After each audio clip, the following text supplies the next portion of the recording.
you'll need a rag or a shirt or something. Something you don't really care if it gets dirty or not.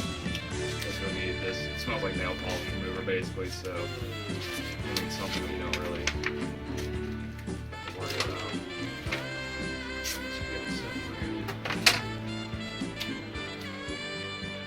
Make sure you get all the, be careful peeling off the tape if it's anywhere close to any of your cuts, because it might peel off the green stuff with it, and that'll screw up your frame like here. Be careful.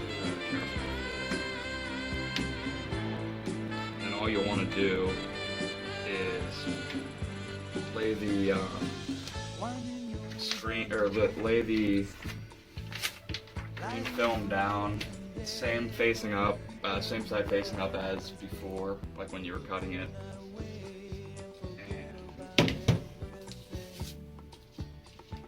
want to lay it flat under your screen.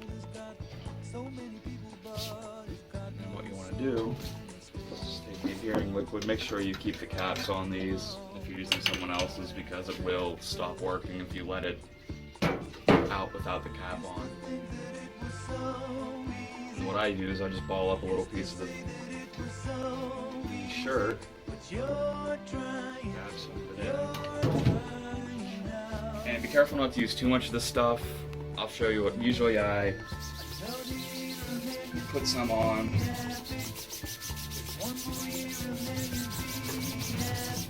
And if you don't have a flat surface, you might want to get something to put under this so the screen doesn't have, or the green film doesn't have room to peel off from the screen while you're working on it. And then what I do to keep this from pooling and eating away my screen is I just wipe it off with the dry part of the shirt after I put it on.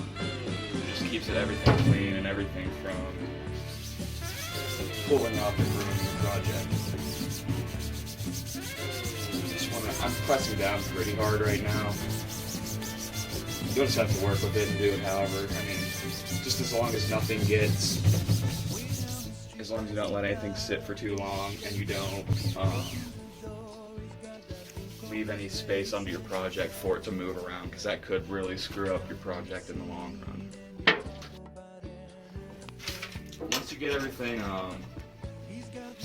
once it all looks like the same color, everything will, it'll turn, you know, it'll obviously turn darker green. It's adhered to the screen now. You'll be able to, it kind of looks minty almost. That's the kind of look you want once it dries, like it looks minty-ish. If it looks detached at any points, like it'll be white, you'll be able to see that it's peeling back. That's when you want to go back over with adhering liquid again and try to get it to stick down. Otherwise, it'll rip off from the rest of your, say if there was a part that wasn't attached here, and I peeled this off, it would rip it off from the rest of my project, and I'd have a big hole there.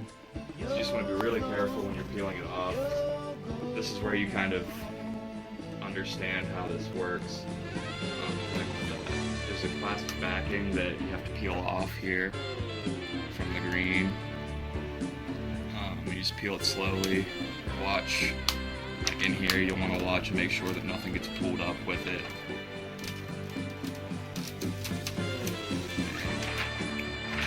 Pretty much ready to print then. Your next step, once you have everything nice and put together, is that you'll want to seal up the whole frame basically with tape. It's just to keep the frame from rotting out and stuff. So as long as you keep your frame dry and as long as you don't get ink all through it, it should be okay. But you'll want to create like a little border. Like this stuff, the ink will fall through, and I have to print this, so I'll want a little bit of extra space in around here so I don't get ink all over everything or all over the project in places that I don't want it to be. So all I'm going to do is put a little bit of tape around here.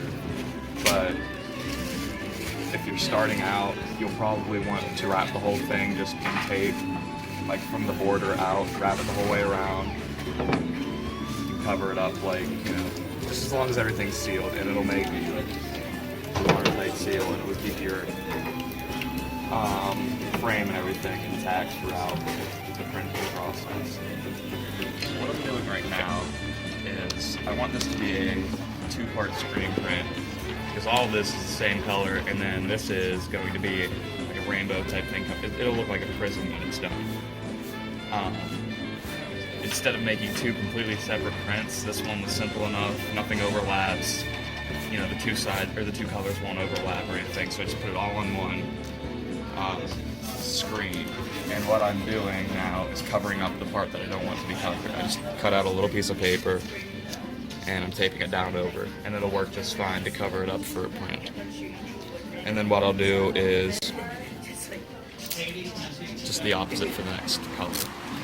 Okay, so this is something that I'm going to use to cover up this little part of the helmet. It should come down to an angle and then go over again.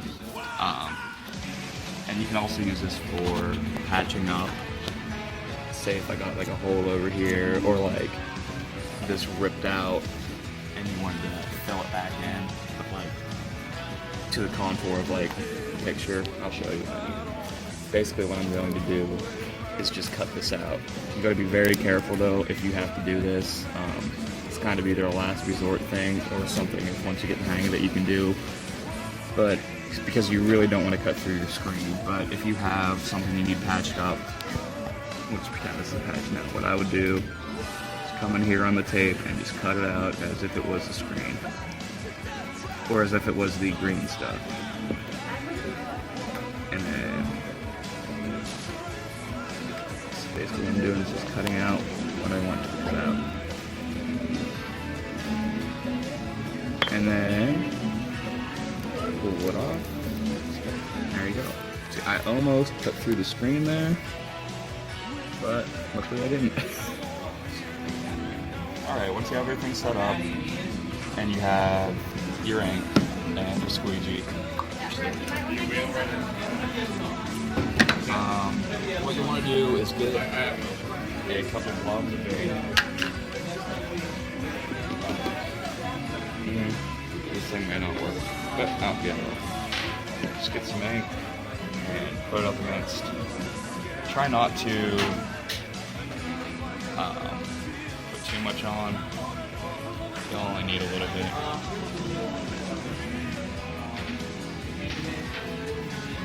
I'm just spreading it out because there's a lot of space in between these. I'm just trying to save a little bit of ink.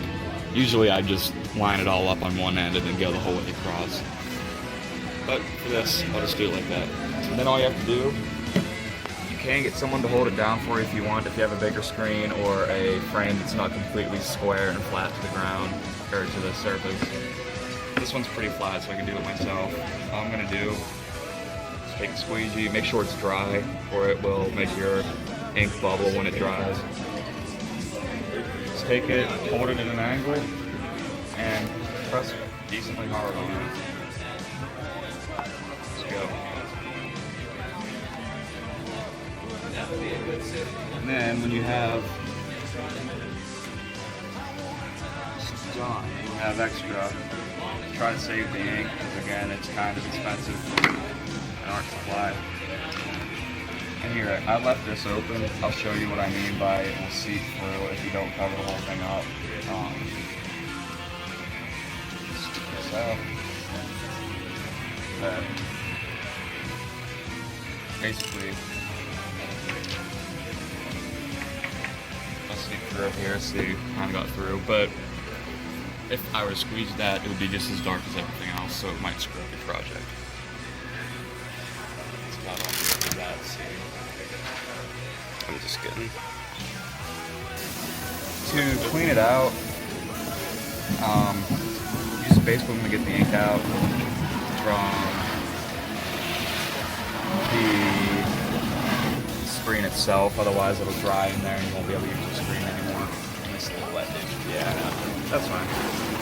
I just use a sponge to get this out.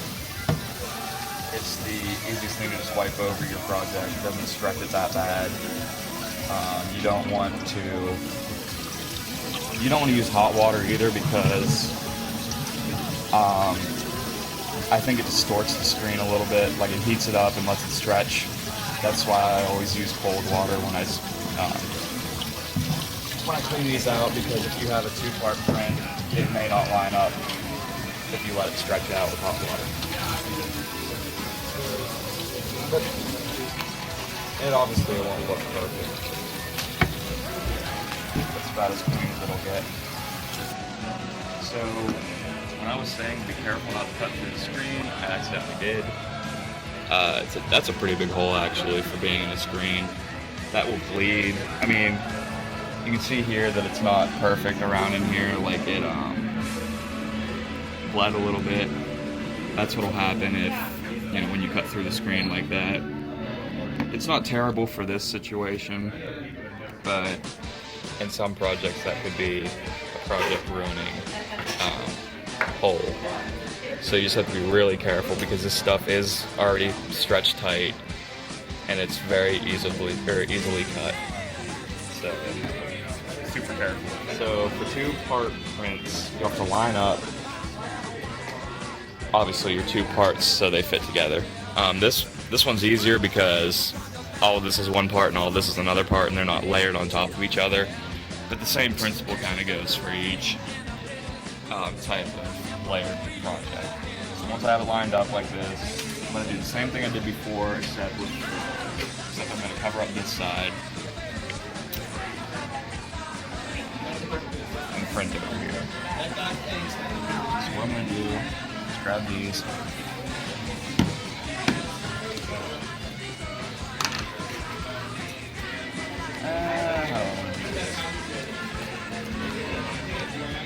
Take this down. So it don't go nowhere.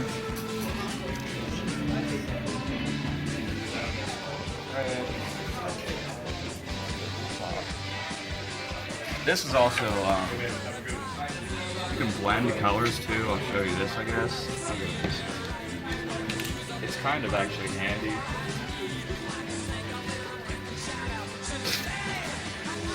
Like if you want to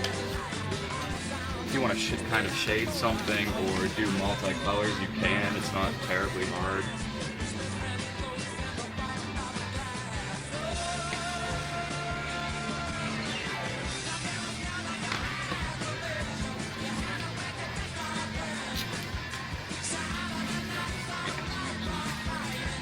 Well, maybe difficult.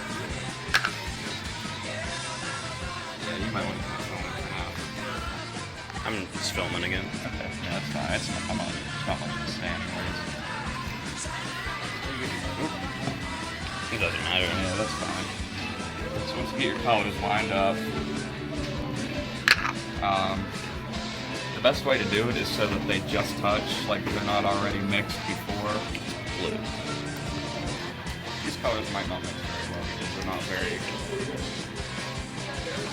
thick, but they might. You never know.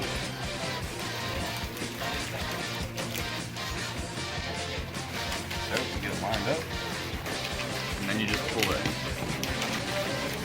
Hopefully it'll mix. I'm not quite sure what it'll do.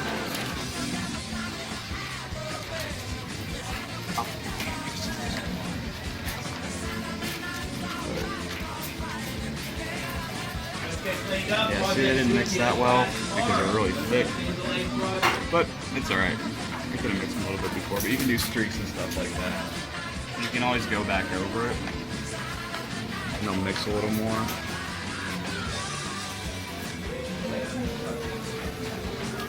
So you get different colors in there. That's going to make a bit of a mess, but it's kind of a trial by error type thing. You'll figure it out eventually. I mean, obviously, I've done it quite a while and I still don't have it down to the teeth, but you just have to work with it, play with it, and eventually